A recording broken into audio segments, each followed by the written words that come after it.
Hey, welcome to HOWZA channel. In today's video, we will show you how to change display DPI scaling in Windows 11. Click on Windows icon on the taskbar. The menu will pop up. Click on Settings. Select System from the left side list. Go to Display. Click on Scale. Go to Custom Scaling. Set the scaling size. You can use any number between 100 to 500%. Click on the checkmark to apply. Click on Sign Out Now to apply the settings to the system.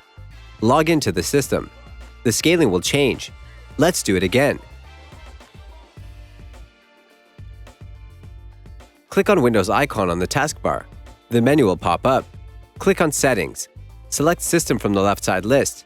Go to Display. Click on Scale. Go to Custom Scaling. Set the scaling size. You can use any number between 100 to 500%. We will apply scaling of 250%. Click on the checkmark to apply.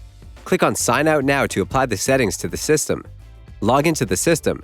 The scaling will change. That's it. Thanks for watching the video.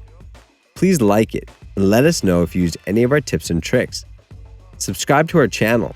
We upload new tutorials every day. See ya!